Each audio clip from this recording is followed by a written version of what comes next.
خلاص كلها ساعات قليلة والأهلاوية كلهم هيسمعوا الصوت اللي هما بيحبوه.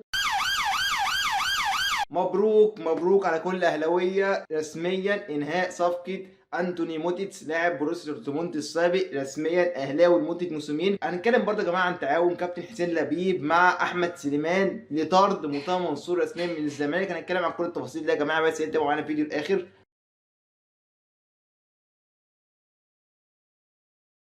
اول حاجه مبروك للاهلاويه التعاقد رسميا مع انتوني موديتس لاعب دورتموند السابق.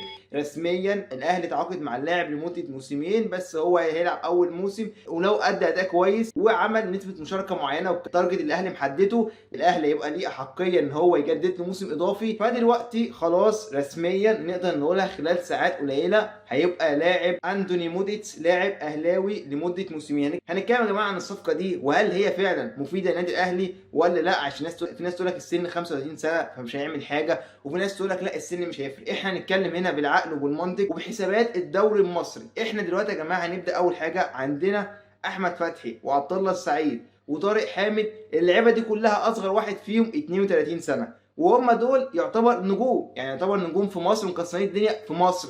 علشان حته السن اللي الناس متخوفه منها من حته المهاجم دي مش هتفرق قوي في الدوري المصري. احنا عندنا شايفين اصلا اللعيب ما بيكسرش الدنيا في مصر الا لما يعدي ال 30.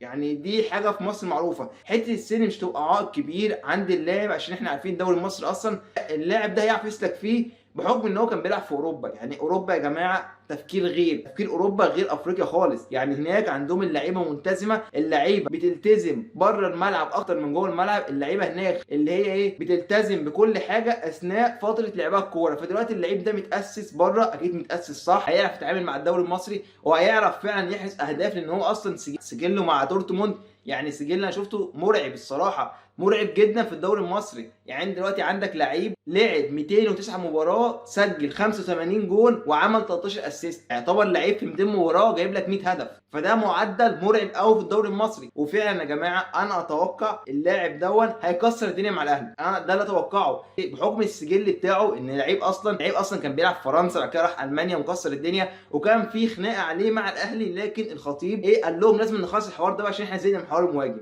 الجماهير زهقت والمدرب زهق وانا زهقت. كل شويه الجماهير تقول لي المهاجم يا خطيب اهو. يا جماعه انا جبت لكم مهاجم محترم، مهاجم كان بيلعب في دوري ابطال اوروبا، مهاجم ذكي في الملعب وبيتمركز صح، بيحرز اهداف صعبه اي مهاجم في مصر يعرف يسجلها. فيا جماعه الصراحه انا شايف ان هو اختيار موفق للنادي الاهلي في الوقت الحالي، واختيار برضو ان الخطيب يقول له انت تلعب معايا سنه، لو حققت التارجت اللي احنا حاطينه هنجدد معاك سنه تاني، عشان برضو لو ما عرفش يتاقلم احنا هي سنه واحده وتمشي. ودي تفكير صح جدا من الخطيب، ان انت برضو اللعيب ده التعاقد معاه فيه ريسك شويه عشان هو عنده 35 سنه. فدلوقتي الخطيب لعبها صح، انا هجيبك سنه كسرت الدنيا عملت التارجت اللي احنا عايزينه ونجدد معاك سنه ثانيه اضافيه. وكان اصلا في خناقه مع الاهلي بس الاهلي قدر يحسبها في اخر اللحظات. بس كده يا جماعه مبروك على النادي الاهلي ومبروك على كل الاهلاويه. المهاجم الجديد خلاص لاعب دورتموند السابق اللي كان بيلعب في دوري ابطال اوروبا، الاهلي جابه عشان يبقى المهاجم بتاعه في دوري ابطال افريقيا وفي الدوري المصري، وانا اتوقع له ان هو يكسر الدنيا بس مش قدام الزمالك. معلش راعينا، يعني احنا الزملكاويه راعينا غلابه، يعني احنا اصلا رايحين في داهيه والنادي بتاعنا اللعيبه بتهرب منه واللعيبه بتمشي. فيا ريت بس تيجي قدام ماتش الزمالك ومعلش يعني عدي الماتش ده، اعمل تخطي للماتش ده عشان احنا مش ناقصين الصراحه.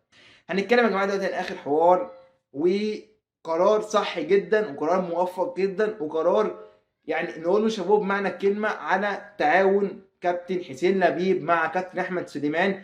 خلاص هيتحدوا مع بعض عشان حاطين مصلحه الزمالك ابدا من ان انت تتخانق على الكرسي، لا ان انا عايز امسك المنصب، لا انا عايز ابقى الرئيس، لا انا مش عارف ابقى لا. كابتن احمد سليمان وكابتن حسين لبيب عملوا مبادره الزمالك اولا، اللي هو احنا مش هنتخانق على الكراسي، احنا هنقعد مع بعض. نادي الزمالك اصلا فيه مشاكل كتيره وفي كوارث وفي مشاكل، يعني مش ناقصه ان احنا نتخانق مع بعض على الكرسي والكلام ده. فكابتن حسين لبيب عمل مبادره ان احنا الاثنين نتعاون مع بعض، وكابتن احمد سليمان وافق بالمبادره وقال له خلاص انا هخش معاك قايمه، انت رئيس وانا نائب عادي. اهم حاجه عندنا نحل مشاكل الزمالك، مش مهم الكرسي. اللي هو هم عارفين في ناس ممكن تقول لك انتوا بتتخانقوا على الكراسي، انتوا مش مهم عندكم الزمالك، انتوا كل واحد عايز يقعد على الكرسي وخلاص. لا، فهم قفلوا الجزئيه دي خالص. قالوا يا جماعه احنا نتعاون مع بعض.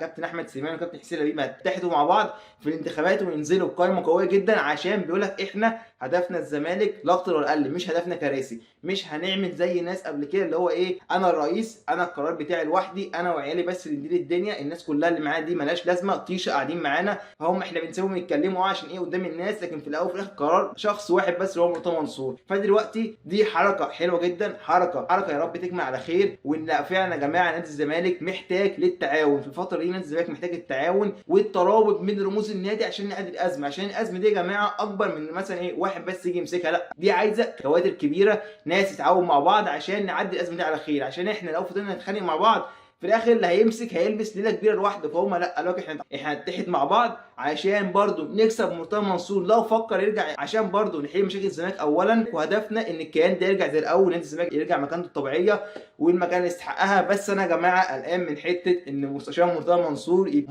يجي ايه يديهم كشاف في الاخر يقول لهم ايه انا جيت وهنزل انتخابات. اللي قلقان منه الصراحه وهي عوده مرتضى منصور، عشان مرتضى منصور لو رجع في الانتخابات فيبقى كل اللي هم بيعملوه ده ملوش لازمه. مرتضى منصور لو نزل الجمعيه العموميه بتحبه وهتفضل مرتضى منصور عن مصلحه النادي. هي الجمعيه العموميه احنا عارفين مرتضى منصور بيعمل لهم كل اللي نفسهم فيه قبل ما يفكروا، عشان كل ما ينزل انتخابات يبقوا في جيبه، وكمان بيضرب عضويات قبل الانتخابات عشان الناس تيجي ايه تختار في الانتخابات. فبس يا ريت بس مرتضى منصور يبعد عن المشهد دلوقتي، عشان هو خلاص انت اشتغلت وحسيت ان مثل النادي مشاكله كبيره، فانت ايه سبت النادي، قلت ايه مشاكل نادي الزمالك انا سبتها لحد اصلح مني يجي يدير. خلاص اهو الناس بيتعاونوا مع بعض، رموز بيتعاونوا مع بعض جايين يديروا. يا ريت بقى ايه تبعد عن المشهد وتسيب الناس تشتغل. خلاص بقى انت ايه بقالك 11 سنه، خلاص بقى ريح شويه على الجنب. عايزين بقى نشوف النادي، مش عايزين انت ترجع ونبدا ندخل نادي في مشاكل وخناقات ونقعد نتخانق مع الناس. لا بقى كفايه كده. فبس يا ريت الوزير يتدخل ويقف مع نادي الزمالك شويه ويقول لمرتضى منصور ريح بقى شويه. عايزين نشوف الناس اللي تشتغل صح، الناس اللي تشتغل لصالح النادي، مش الناس اللي جايه تحل مشاكل شخصيه وتدخل نادي في مشاكل. واحنا